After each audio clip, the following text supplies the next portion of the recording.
자, 미국의 지금 국방부 장관 후보로는 이 매티스가 유력해지고 있습니다. 이 사람은 전직 중부군 사령관 출신의 군인입니다.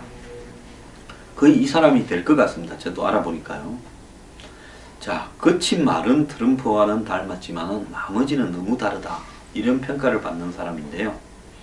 트럼프의 대해서 좋지 않게 말하는 미 언론들도 이 매티스에 대해서는 한국전 이후 미국이 낳은 가장 위대한 전투 지휘관이다, 전략적 사상가다라 읽고 부르면서 호의적입니다. 트럼프 본인도 NIT와의 인터뷰에서 테러 용의자에 대한 고문보다 담배 한 갑과 한두 잔의 맥주로 신뢰를 쌓고 협조를 얻는 게 낫다는 매티스의 말에 내 생각이 바뀌었다, IS에 대해서 고문할 수도 있다, 그렇게 말을 했죠. 그를 꼭 국방장관에 기용하고 싶다. 자, 이렇게 트럼프의 마음을 사로잡은 매티스는 어떤 인물인가가 지금 화제가 되고 있습니다. 68년에 고등학교를 졸업하고 사병으로 해병대를 갔다가 제대를 했습니다. 자, 그래서 이제 대학에 들어갈 돈을 좀 벌었겠죠. 학자금 융자도 받을 수 있게 되고, 그래서 워싱턴주 센트럴 워싱턴 대학에서 다시 ROTC로 임관을 했습니다. 자, 가난한 집에 태어나가지고 한마디로 대학을 가기 위해서 해병대를 사병으로 고졸로 갔고, 사병으로 마친 다음에 돈을 모으고 학자금 융자를 받아서 이 워싱턴주에 있는 조그만한 대학에, 그것도 공립대학에 가서 거기서 ROTC를 해서 장교로 임관하고, 이후에 걸프전, 아프가니스탄전에 참전을 했습니다. 해병대 1사단장이던 2003년에 미국의 이라크 침공 당시에 이 미군 병력의 바그다드 진격이 늦다는 이유로 부하 지휘관을 현장에서 전격 교체하는 등 칼같은 리더십으로 살아있는 해병의 전설을 만들어냈습니다. 그를 추종하는 이들은 매티즘이라고 해서 매티스 장군의 이념이라는 말까지도 만들어냈고요. 별명이 매드독, 즉 미친 개인데요.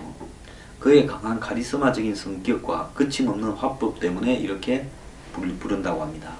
트럼프와 닮은 꼴인데, 희한한 것은 그럼에도 불구하고 민주당, 공화당, 극우와 진보 세력 모두 국방장관은 매티스로라고 동의를 하고 있다는 겁니다.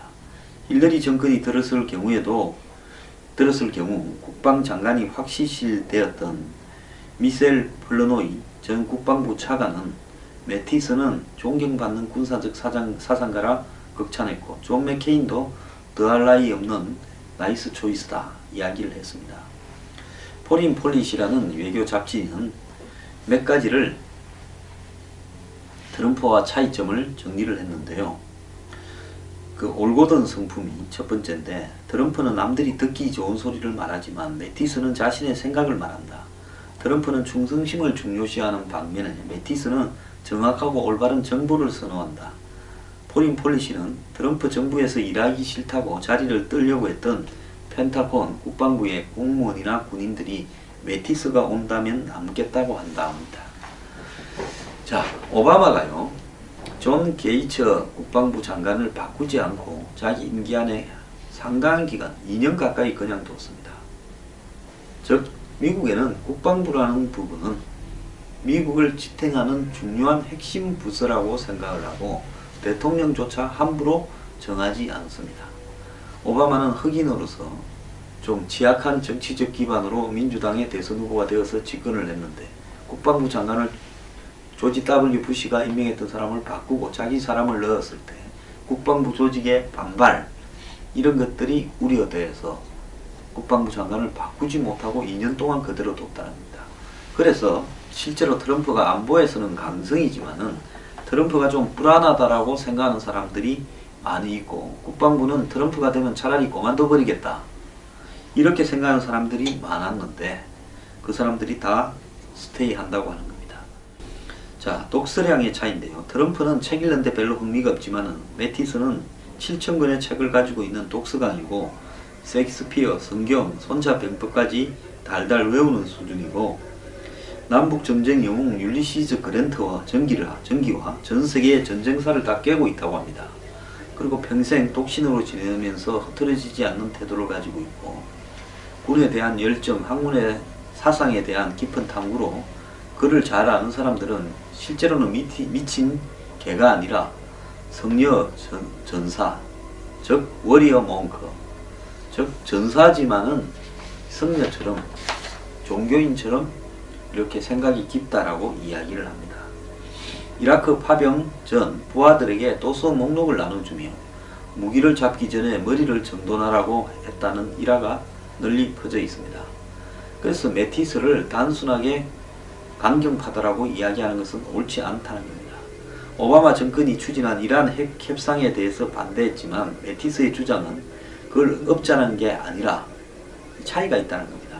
이란과 협상으로 얻어낸 것은 핵개발 일시 정지일 뿐 중단은 아닌 만큼 최악의 상황에 대비하는 계획을 세워야 된다고 주장을 했습니다.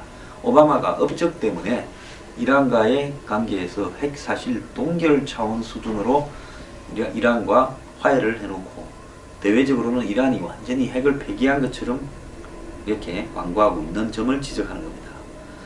트럼프와 달리 국방 예산 정액에도 신중하다고 이렇게 알려져 있는데요. 지속적인 미국의 관여를 강조하면서도 타협의 정신을 내세우는 점 등은 강경 이미지와 거리가 있다고 합니다. 중동 지역 전문가인 만큼 이란 등에 대해서는 활발히 의견을 개진해 왔지만 북한에 관해서는 언급한 점이 별로 없었습니다. 또 이 백악관 국가안보보좌관으로 이미 기용된 마이클 플린과의 관계도 흥미롭다고 하는데요. 사성 태역 장군 출신인 매티스 지금 66세입니다. 삼성 장군 출신 플린보다 군 선배인데다가 플린은 58세입니다. 훨씬 똑똑하고 공부한 게 많아 플린을 제어하는 데 도움이 될 거다 이렇게 보고 있고요. 또 이렇게 매티스라는 사람이 워낙 아는 것도 많고 똑똑하고 훌륭하기 때문에 국방장관이 되는 것을 끓이는 사람이 많아서 발표가 늦어진다 이렇게도 이야기를 합니다. 현역 은퇴 후 7년이 넘어야 국방장관이 될 수 있다는 현행 법규도 장애물인데요. 매티스는 2013년 퇴역을 했다고 합니다. 다만 50년에 해리 트루만 대통령이 조지 마샬 장군을 국방장관에 임명하며 이 면제법을 통과시켜 예외로 삼은 부분이 있는데요. 트럼프 또한 이런 어떤 법을 통과시켜서 매티스를 밀어붙일지 주목이 됩니다. 한편으로 트럼프는 공화당 출신에 공화당의 오바마라 불리우는 인도계의 니키 헤일리를 주 유엔 미국 대사로 임명을 했습니다. 사우스캐롤라이나주 하원 의원이죠. 자, 이것은 트럼프가 인종적인 편견을 갖다가 극복하겠다라는 신호이자 야당을 포용하겠다라는 신호고요. 그리고 이 투자회사 윈더 퀘스트 그룹의 회장인 베치 디보스라는 여성을 교육장관에 내정을 했습니다. 이 여성은 미국 어린이 연맹 회장을 지냈고 교육민영화, 학교 선택권 운동 등을 주도한 사람입니다. 자, 이 여성은 경선에서 제 부시, 마코 루비오를 지지했고 트럼프는 공화당 해치는 외부 침입자라고 비판을 했는데 적을 수용했습니다. 공화당 하원 의원인 니키 헤일리는 마크 루비오를 지지했고 트럼프는 내가 원하지 않는 모든 것을 가진 후보다 이렇게 말을 했습니다. 즉 자기를 공격한 사람을 포용해서 후보 시절과는 완전히 다른 면모를 보이고 있고요. 또 대선 후보로도 나섰던 외과 의사 출신의 벤 카슨, 이 사람을 주택도시개발장관으로 검토 중이라고 합니다. 자, 트럼프는 지금 포용하는 인선을 하고 있고요. 참 한국의 누구하고는 완전히 다르게 자기가 했던 말들을 정반대로 대척점에 있는 사람을 이렇게 장관이나 주요 공직에 지금 끌어들이고 있습니다. 그렇지만 트럼프는 자기 주관은 뚜렷하게 관철시킬 거라고 보고 있고요. 트럼프의 그 의리가 상당히 있는데요. 이 자신을 도와줬던 영국 독립당이라고 하는 거구 정당의 대표 페라지죠. 나이젤 페라지. 주미 영국 대사로 좀 이렇게 해달라. 이렇게 이야기를 했는데 영국 정부에서는 거절을 했죠. 그래서 트럼프는 최근에 뭐라고 하는가 하면 미국의 EU 대사를 이 페라지를 임명을 할 가능성이 있다라고 이야기를 하고 그가 잘할 수 있을 것이다라는 이야기도 하고 있습니다. 그래서 최근에 페라지도 이 미국에 가야 자기가 더 자유를 느끼겠다. 아내와 함께 미국으로 이민할 생각도 있다라는 이야기를 하고 있습니다. 자, 이 페라지는 영국의 트럼프라고 불리우는 반이민 고립주의뿐만 아니라 이 극우적인 성격을 많이 가졌는데요. 다음 달 초에 워싱턴 DC를 방문해서 트럼프 인수위와 면담을 할 거라고 합니다. 실제로 영국의 정당의 대표를 미국의 EU 대사로 임명할 가능성이 높아지는 것 같습니다. 참 트럼프다운 발상인데요. 의리 하나는 있네요. 한국에는 참 의리가 없어서 문제가 있는 사람도 많이 있죠. 자, 요즘 트럼프가 이렇게 조용해졌습니다. 입을 다물고 상대방의 적진을 포용하고 NIT도 방문을 했습니다. 또 한편으로는 방송사 사장 간부를 수십 명 불러서 나무라기도 했지만 앞으로 또 잘 지내자고도 했습니다. 또 더 나아가서 깜짝 놀랄만한 인사들, 존경받는 인물들을 캠프로 끌어들이고 있습니다. 초반에 뭐 로비스트들이 설친다, 전부 이해관계가 있는 사람이 인수위에 들어갔다 싹 정리해버렸습니다. 크리스티가 쫓겨나면서 다 쫓겨났죠.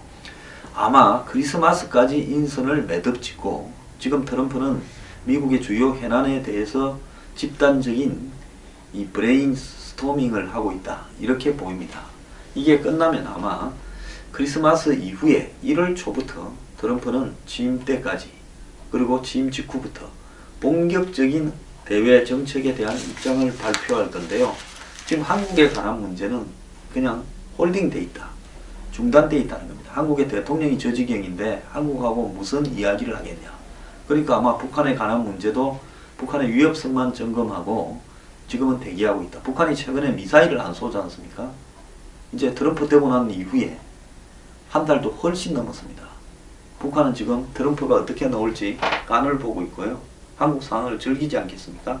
그러니까 미국은 북한은 당분간 좀 내버려 뒀습니다. 다만 정부만 관리하고 있을 뿐이다. 이렇게 보는데요. 트럼프가 뭐 잘할 것 같다는 사람이 52% 이렇게 미국 국민들이 대답을 했답니다. 힐러리가 아직도 부재자 투표 등이 진행 중인데 200만 표쯤 앞서 있답니다. 트럼프에. 배가 아파 죽을 것 같습니다. 일부에는 이 재개표를 세계주에 하자. 해킹이 당해서 이렇게 재개표를 하면 뒤집어질 수 있다. 또 일부는 이 대의원들로 하여금 선거인단으로 하여금 트럼프를 찍지 말게 배신 투표를 시키자 하는데 그건 택도 없는 이야기고 끝난 이야기입니다. 그런 거를 보도하는 언론들이 멍청하다고 보고 있습니다. 트럼프는요, 장사를 한 다양한 솜씨로 자기 장사를 하는 게 아니라 누구처럼 미국 국민들을 위해서 장사를 잘할 것 같아서 부럽습니다.